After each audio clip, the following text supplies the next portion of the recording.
Hello everyone, welcome to my channel academic Urdu. आज का जो टॉपिक है वो क्लास 10 की उर्दू बुक से ही है, लुत्फ़ुर रहमान के बारे में।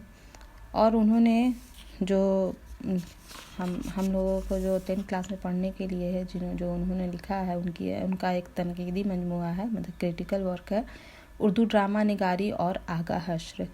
तो उनके बारे में पढ़ेंगे। तो सबसे पहले हम लोग लुत्फ़ुर रहमान के बारे में पढ़ते हैं कि उनका असली नाम और अदबी नाम दोनों लुत्फ़ुर रहमान है। कुछ राइटर होते हैं जो कि उनका असली नाम कुछ और होता है, और जब एज ए राइटर वो अपना जब नाम शो करते हैं तो वो कुछ और रहता है। लेकिन लुत्फ़ुर रहमान का जो नाम था वो दोनों जगह सेम है। लुत्फ़ुर रहमान के नाम से ही उनके सारे मजमूए, सारे नज़्म सब शाये हुए हैं। उनकी पैदाइश छपरा ज़िला के बनियारपुर कस्बा में 1941 में हुई, और उनके वालिद का नाम मौलवी अब्दुल गफ़ूर मरहूम था। उनके वालदा का नाम बीबी आमना खातून था, और उन्होंने MA किया था, PhD किया था। उसके अलावा वो MA में गोल्ड मेडलिस्ट थे, और भागलपुर यूनिवर्सिटी में वो HOD रहे उर्दू के, और वहीं से वो रिटायर हुए। बाद में उनकी सियासत में, पॉलिटिक्स में खासी दिलचस्पी रहने की वजह से उन्होंने राष्ट्रीय जनता दल RJD की सरकार में उन्हें वज़ीर का दर्जा मिल गया, MLA बन गए।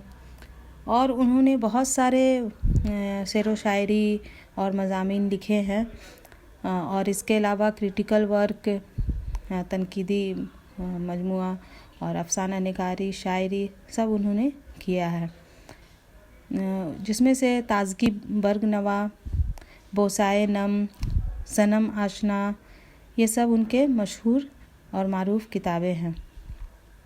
तो आगे अब हम लोग बढ़ते हैं।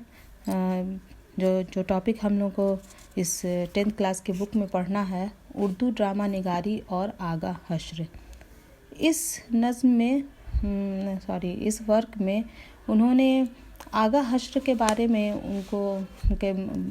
उन्होंने कहा है कि उर्दू ड्रामा निगारी में उनकी पोजीशन काबिल तारीफ़ है। और वो बताते हैं कि उर्दू ड्रामा निगारी में जो है कि तारीख जो है वो इनके बगैर मुकम्मल नहीं हो सकती थी। इनकी शख्सियत जो थी वो कुछ लोगों ने तो उन्हें उर्दू का शेक्सपियर कहा था। विलियम शेक्सपियर इंग्लिश ड्रामाटिस्ट थे, मतलब इंग्लिश में ड्रामा लिखते थे, और वो फादर ऑफ इंग्लिश ड्रामा हैं। तो उनको तो आगा हश्र को उर्दू का शेक्सपियर कहा। अब कुछ ग्रुप ऐसा था जिन्होंने उनको उस लायक नहीं समझा, और दोनों ने अपने अपने हिसाब से उनको जस्टिफाई किया कि ये ऐसा करते तो ज़्यादा फेमस होते, ऐसा करते तो उनकी शख्सियत और निखर के आती। तो ये लुत्फ़ुर रहमान कहते हैं कि ये दोनों जो भी ग्रुप है, दोनों की बात सही है, दोनों की बात अपने अपने हिसाब से सही है, लेकिन जो है कि आगा हश्र को इस तरह से जस्टिफाई करना ठीक नहीं है, क्योंकि कोई भी नकाद, कोई भी राइटर जो है अपने ज़माने के हिसाब से हर चीज़ लिखता है। और उस वक्त का जो ज़माना था उसको उनके ऊपर कमेंट्स करने से पहले जो बाकी के जो ऑथर हैं, बाकी के जो राइटर हैं, उन्होंने उस समय के उस वक्त के ज़माना को नज़रअंदाज कर दिया है। और उन्होंने आगे लुत्फ़ुर रहमान कहते हैं कि ये एक कायनाती सदाकत है कि हर अदब अपनी असरी हैसियत और तहज़ीबी रिवायत का आइनादार होती है, कि हर अदब में उस वक्त का, उस ज़माने में क्या था, कैसा कंडीशन था, कैसा पॉलिटिकल, सोशल, हर तरह कंडीशन था, वो सारे चीज़ों का वो आईना होती है, उसमें दिखाया जाता है। और उसका असर जो है वो वहाँ उस वक्त के जो नकाद होते हैं उन सब के शख्सियत पे भी पड़ता है। और लुत्फ़ुर रहमान आगे कहते हैं कि आगा हश्र का जो टैलेंट था, जो इंडिविजुअलिटी थी उनके में, जो भी उनकी खासियत थी, उसको समझने के लिए इस हकीकत को भी समझना होगा कि उस वक्त जो संस्कृत ड्रामा निगारी थी वो बहुत स्टेबल था, बहुत पुख्ता था, और जो है उर्दू अदब जो है, उर्दू अदब में जो ड्रामा निगारी है, उन्होंने संस्कृत ड्रामा निगारी से जब वो स्टेबल थी तो वो किस तरह से लिख रहे थे उस चीज़ को उन्होंने नहीं, उसके रिवायतों से फ़ायदा नहीं उठाया और जो है वो कुछ और ही अलग रिवायत के चक्कर में पड़ गए, अलग ही प्लॉट को पकड़े रहे। यह जानने के बावजूद कि संस्कृत जो है वो फ़ारसी और उर्दू ड्रामा निगारी से काफ़ी पहले ही उसमें आर्टिस्टिक चीज़ें मतलब आने लगी थी, संस्कृत ड्रामा निगारी जो है ज़्यादा आगे बढ़ चुका था। इसके बावजूद भी जो है कि लखनऊ का जो शाही स्टेज और अवामी स्टेज था वो सब में जो है जो भी ड्रामे होते थे वो परिस्तान की फ़िज़ा, परियों और शहज़ादों की कहानियों से ये की जाती थी। और उस वक्त का जो मुकालमा होता था, मतलब डायलॉग जो होते थे वो पुरतकल्लुफ़ और वो काफ़ी पोएटिक टाइप होता था, मतलब कि शायरी टाइप क्या होता था। और उसके अलावा फिर मतलब डायलॉग के बीच में गीत, गज़ल ये सब भी हुआ करती थी। मतलब कि उस वक्त ड्रामा निगारी का जो ये था कंडीशन था वो बहुत उस ज़माने के हिसाब से नहीं था, जो उस वक्त लोग बस सिर्फ इसके लिए, अपना मन बहलाने के लिए ही ड्रामा निगारी करते थे। और आगे लुत्फ़ुर रहमान कहते हैं कि उस वक्त का जो एक माहौल जो था, जो वो आज उर्दू ड्रामा निगारी का जो माहौल था वो बहुत मतलब आर्टिस्टिक चीज़ों से बहुत दूर था। उसका उस वक्त का भी जो ड्रामा निगारी हुआ करता था वो आज के फिल्मों की तरह होता था, जो सिर्फ पैसे और मन बहलाने के लिए जो है कि फिल्म बनाई जाती थी, मतलब ड्रामा बनाए जाते थे।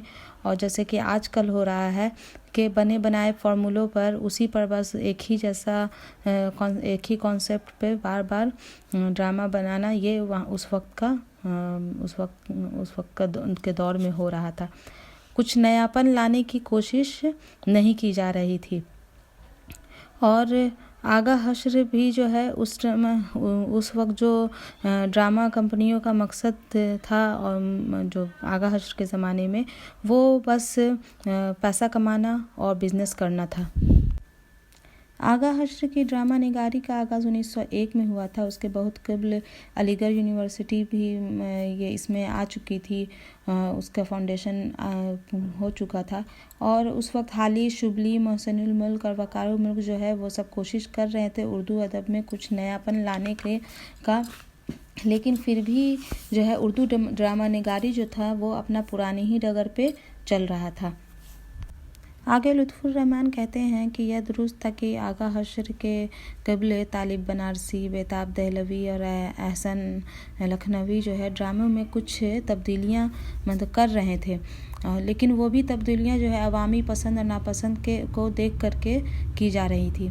आगा हश्र भी अपने शुरुआती दौर में जो है अपने जो उनके साथ लोग थे उन्हीं के लोगों से मुतासिर रहे, और उन्होंने जो है ये नाटक और स्टेज की दुनिया में चूँकि वो नए थे तो उन्होंने कोशिश की कि वो भी कुछ नया करे, और उन्होंने एक नई डगर बनाई।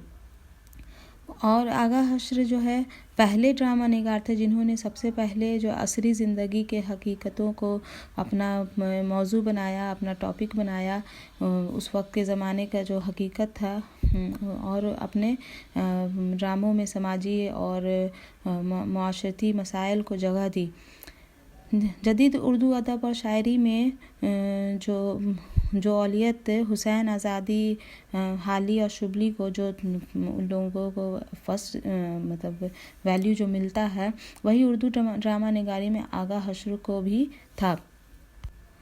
और आगा हश्र का दूसरा ये उनकी ख़ासियत ये थी कि उन्होंने वो जो शायराना तरीक़ों से जो डायलॉग बोला जाता था उस सब को हटा करके उन्होंने अवामी गुफ्तगू और उनके बोलों को जो है कि उसमें जगह दी, और ड्रामे का जो ज़ुबान था उसमें आम लोगों की ज़ुबान को जगह दिया, और गज़लों और गीतों का जो हद से ज़्यादा इस्तेमाल होता था उसमें कमी लाई, और उन्होंने उस वक्त के उनके टाइम तक में जो भी ड्रामा निगारी होती थी उससे एक तरह की बगावत उन्होंने की। आगा हसन ने बहुत सारे ड्रामे लिखे जिसमें शहीद नाज, मारे आस्तीन, यहूदी की लड़की, खूबसूरत बला, रुस्तम व सोहराब और सिल्वर किंग, ये सब उन्होंने इन सब को अगर हम लोग देखेंगे तो वो उसमें जो है उनकी जो आगा हश्र की जो टैलेंट है वो उसमें दिखता है। और ख़ास तौर पर सिल्वर किंग और रुस्तम सोहराब जो है उसमें आगा हश्र ने उस वक्त के ज़िंदगी की, उस वक्त के जो भी सोशल कंडीशन था वो सबको बहुत ही खुसूसियत के साथ उन्होंने उसमें दिखाया है। और जो है कि वो उस वक्त की ज़िंदगी का आईनादार है उस ड्रामों में। लुत्फ़ुर रहमान जो है वो कहते हैं कि आगा हश्र जो है उर्दू ड्रामा निगारी के तारीख़ में सफ़े अव्वल के फ़नकार है, मतलब कि पहला पोजीशन उनको मिलना चाहिए। उसके बाद स्टेज ड्रामों का जो फ़न जो टैलेंट है वो तकरीबन मतलब कम पड़ गया और अदबी ड्रामों का आगाज़ हुआ। और फिर फिल्म का इन्वेंशन ईजाद होने पर जो है कि उसकी उर्दू ड्रामा निगारी की मकबूलियत कम होती गई। और उन्होंने बताया कि स्टेज ड्रामा निगारी में उन्होंने इनकलाब लाया। उन्होंने पुराना जो घिसा पिटा हुआ स्टाइल था उर्दू ड्रामा का उसको उन्होंने हटाया और उस वक्त के अशरी ज़िंदगी, माशरती ज़िंदगी पर उन्होंने लिखना शुरू किया और उन्होंने उर्दू ड्रामा को बहुत ही मकबूलियत दी और इसीलिए उनको उर्दू ड्रामे का शेक्सपियर कहा गया। और जैसे कि ये प्रेमचंद्र हैं, इकबाल हैं, उन लोगों को जिस तरह का दर्जा मिला हुआ है उसी तरह से वो कहते हैं कि आगा हश्र को भी उससे कम वैल्यू नहीं है उनका। आई होप ये वीडियो आप लोगों को पसंद आया होगा। प्लीज़ मेरे चैनल को सब्सक्राइब, लाइक और शेयर ज़रूर कीजिएगा। Thank you.